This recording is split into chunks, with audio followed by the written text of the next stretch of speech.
네, 지난 9월부터 시작된 부동산, 아마 유례 없는 대출 규제, 그리고 지금까지 여러분들이 겪어보지 못하는 부동산 각종 규제가 좀 많이 늘어났습니다. 여러분은 지금 현재 혹시 규제가 언제 풀리려나, 규제가 언제 완화되려나 기다리는 분들도 있을 겁니다. 그리고 또 가장 무엇보다도 시급한 게 부동산 공급 문제죠. 필요한 시기에, 필요한 지역에 적절한 공급이 좀 많이 됐으면 하지만 현실은 좀 그런 것 같지 않습니다. 그래서 공급 기다리는 분들 또는 청약 기다리는 분들 또는 가격 떨어지기 기다리는 분들 많이 있을 것 같습니다. 근데 우리가 살아가면서 다른 어떤 형태, 샘플들을 보면서 비교를 통해서 지혜를 좀 얻는 것도 필요한 것 같습니다. 지금처럼 대출이 꽁꽁 붙어 있고 인구가 지금 현재 인구 절벽이라 할 정도 인구가 줄어드는 시기에 나는 미래의 부동산 정책, 나의 부동산 투자 전략 어떻게 가져가야 할 거냐 고민을 해야 되겠죠. 그래서 우리가 타산 지적 삼아서 일본의 사례를 한번 다뤄보면서 강의를 시작할까 합니다. 우리는 잃어버린 일본의 20년 이렇게도 많이 표현하고 있지요. 잃어버린 20년이라는 건 부동산이 침체기가 20년 이상이 됐다라는 그런 뜻입니다. 그래서 오늘 일본을 한번 다뤄보겠습니다. 제목은 일본의 신도시의 몰락입니다. 몰락은 다 알고 계시죠? 그런데 혹시 나와 관계는 없나? 여러분 자신과 관계는 없나? 이런 부분도 생각을 좀 해봐야 될 것 같습니다. 일본의 신도시, 과거 1970년대 중반에서 아마 80년대, 90년대 초반까지 상당한 열풍으로 한 약 40여 개의 신도시가 만들어졌죠. 그 신도시의 기본적인 배경은 그렇습니다. 대도시에 너무 많은 인구가 몰려들고 교통난과 주택 가격이 올라가니까 인구 분산 정책을 통해서 그 대도심의 주변에 아파트 또는 주택, 고급스러운 주택 또는 인프라를 잘 갖춰준 주택들을 많이 공급을 해서 인구 분산을 하려고 했던 거죠. 그리고 부동산 가격도 좀 안정화시키려고 했던 거고. 그래서 일본도 서울과 같은 도쿄가 있지요. 그래서 도쿄라는 주변에 동서남북으로 많이 공급이 됐죠. 그래서 신도시가 70년대에서 80년대, 90년대 초반까지 인구 팽창기에 많이 공급이 됐던 것 같은데 역시 한국과 일본은 좀 유사한 부분이 있죠. 베이비 부모가 갑자기 늘어나면서 어느 정도 그들이 경제활동하면서 계속 집이 많이 필요하게 된 거죠. 우리나라도 같은 지금 현재 시기를 걷고 있고요. 그런데 또 이 도쿄를 중심으로 한 위성 도시들 그리고 쉽게 말해서 우리나라처럼 신도시들이 많이 공급을 하게 됩니다.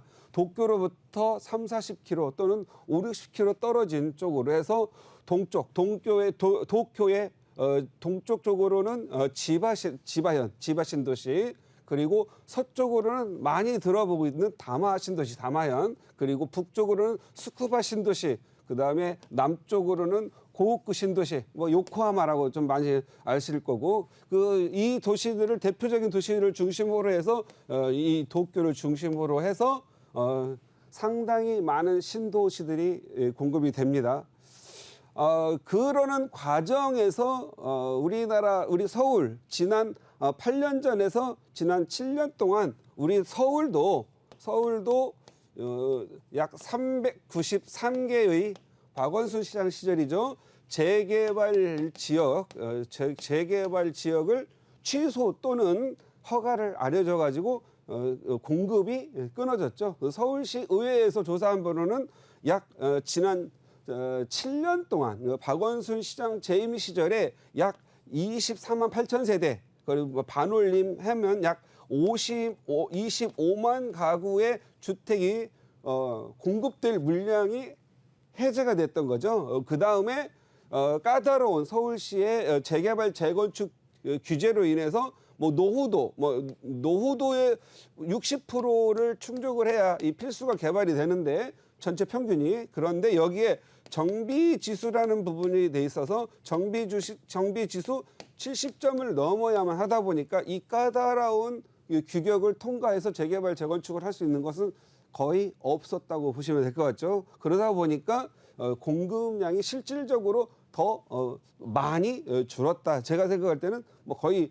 한 30만 가구 정도에 육박할 정도로 공급이 줄었다고 보시면 될 것 같습니다. 그래서 이렇게 서울시를 꽁꽁 틀어막은 사이에 그 사이에 2기 신도시가 공급이 됐었죠. 근데 2기 신도시들은 서울로부터 처음에 공급될 때는 뭐 엠버스니 뭐니를 해가지고 뭐 동탄처럼 한 50km, 60km 떨어져 있어도 뭐 서울에 20분, 30분이면 차 달려서 온다고 그때 당시에 신문에서 자랑됐던 그런 기억이 나고, 또 SRT가 뭐 14분 만에 돌파를 해서 서울에서 동탄까지 간다는 것도 뉴스를 많이 통했던 것 같습니다.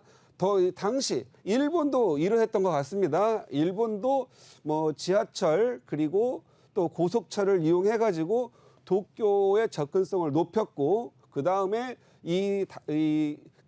각각 신도시 내 좋은 교통 인프라를 뭐 구축하기 위해서 모노레일 이런 것들을 좀 적용을 했었죠. 그래서 당시에 이 성공적인 이 신도시들이 성공했던 이유들을 보면, 이 성장 배경을 보면, 첫 번째는 대도시, 뭐 도쿄라는 것은 상징적으로 서울, 뭐 부산, 도쿄 상징적으로 대도시죠. 대도시의 접근성이 뛰어났다. 대도시의 접근성이 뛰어나다라는 건 그만큼 일자리, 그 다음에 경제 활동의 영역이 좀 좋은 지역에 빨리 접근할 수가 있었다라는 거죠. 그 다음에 뭐 학교, 항상 신도시는 학교를 가지고 가니까 학교, 그리고 상업지역 이런 부분들이 같이 성장을 하죠. 그리고 아무래도 또 새로운 현대화된 도시를 만들다 보니까 공원, 그리고 아무래도 편의시설 등 각종 기반 시설들이 뛰어났다라는 거죠. 그러니까 서울에서 도쿄에서 교통이 좋은 이런 지역에 좋은 교통으로 빠르게 접근함으로써 갈 수 있는 편의점이 있다 보니까 신도시로 상당히 많은 사람들이 내려갔고 부동산 가격이 엄청나게 올랐었죠.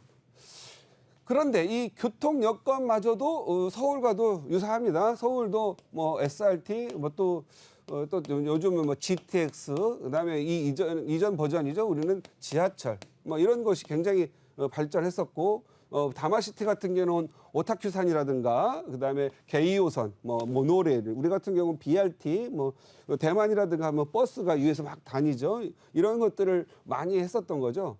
이렇게 하다 보니까 이 젊은 층, 특히 도쿄가 비쌌고, 또 도쿄에는 아무래도 도쿄도 우리나라와 비슷하게, 서울과 비슷하게 도쿄 내부의 재개발, 재건축, 소위 도시 재생 자체를 막았죠. 막아가지고 저기 신도시로 유도를 많이 했던 겁니다.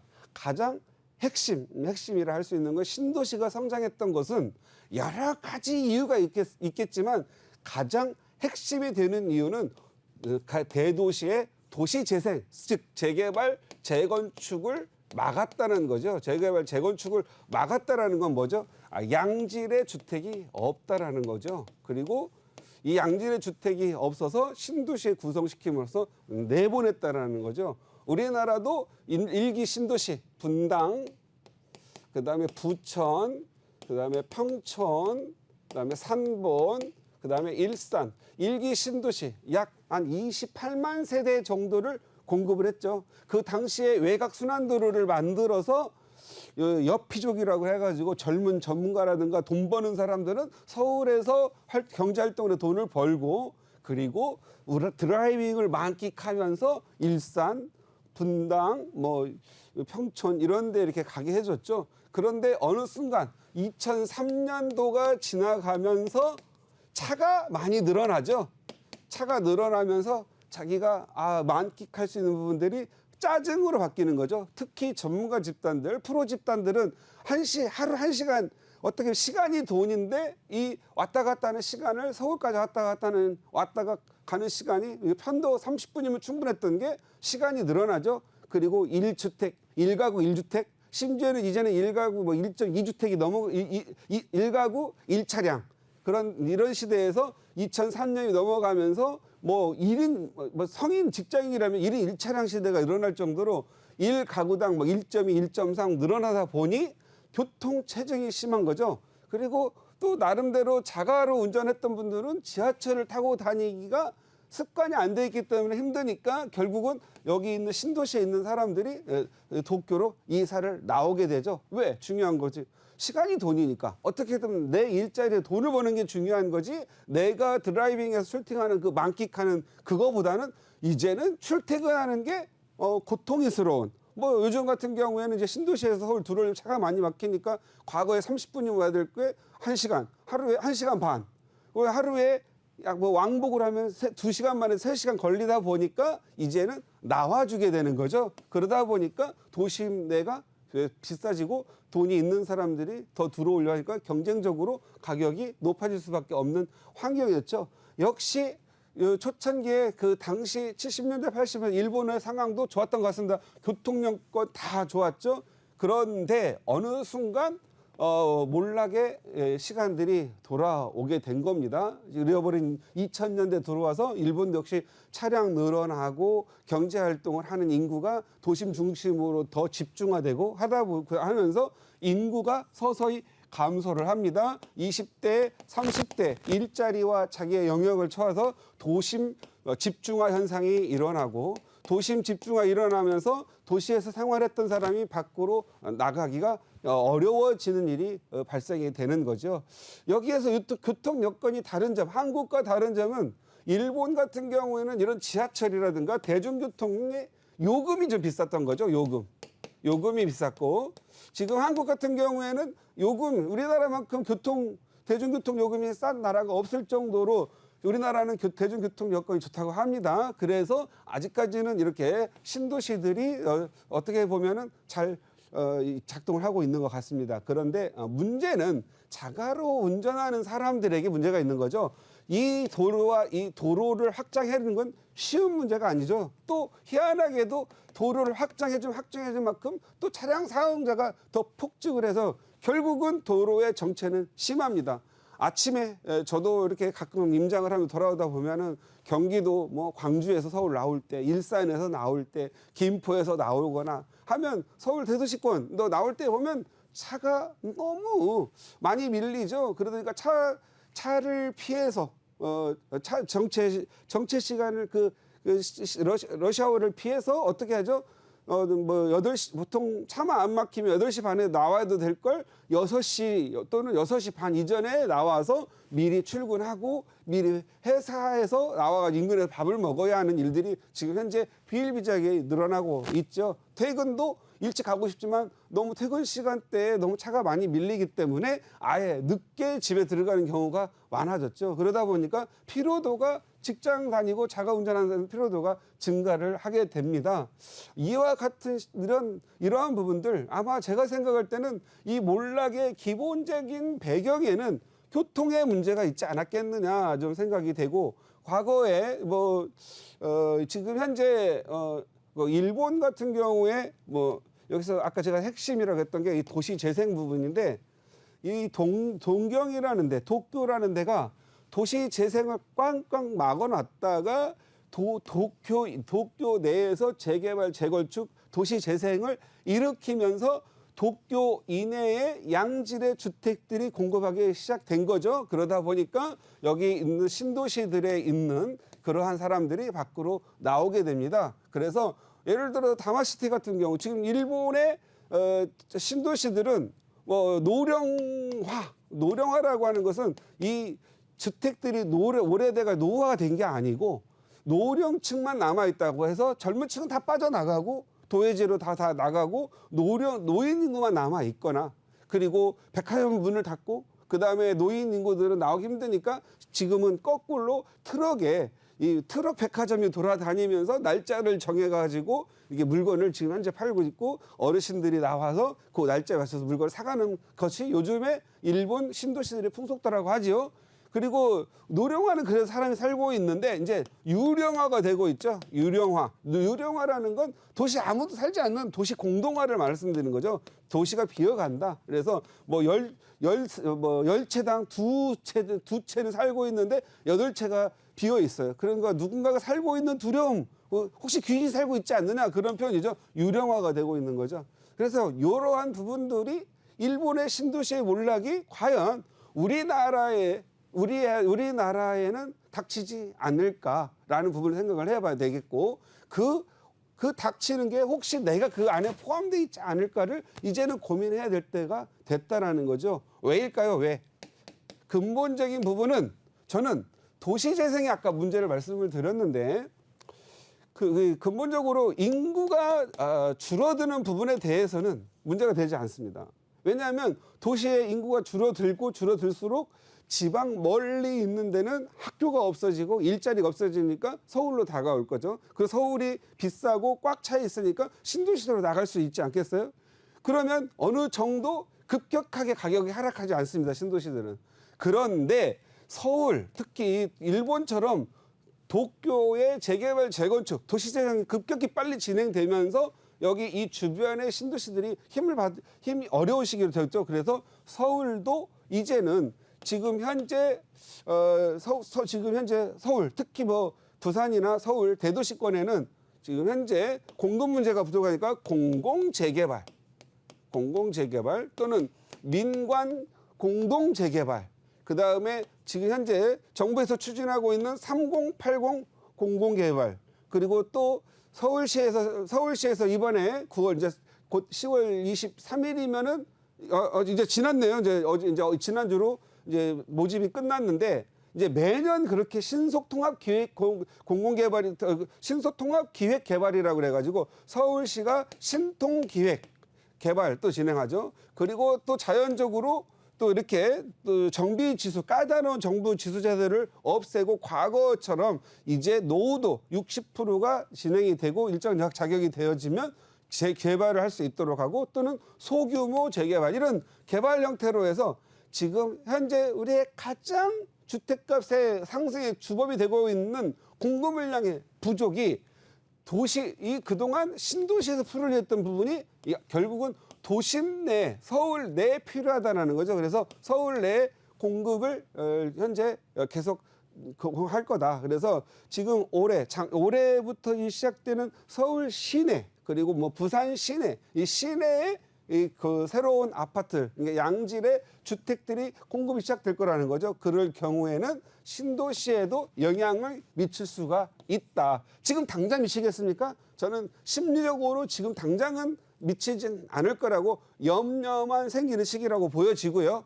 3기 신도시가 서울로 보자면 여기가 서울이라고 한다면 왕숙, 교산, 그다음 남양주, 진접, 그다음에 창릉지구, 그다음에 밑에 대장동, 계양지구, 밑에 또 보면은 시흥, 그다음에 광명지구, 그다음에 밑에 이제 또 공급되고 있는 것들 안양 쪽, 또 광명 이렇게 계속 지금 공급되고 있죠. 이러한 공급되는 물량이 지금 사전천약에 들어갔다라면 적어도 빨리 공급한다고 하니까 물리적으로 빠르면 6년에서 늦으면 10년 사이에 되고 공급이 많은 물량들이 나와줄 거라는 거죠. 동시에 같이 신속통합기획이니 공공재개발이니 3080 하는 것도 5년, 6년 내에 공급하겠다라는 거죠. 그래서 그러한 공급 물량이 늘어날 경우에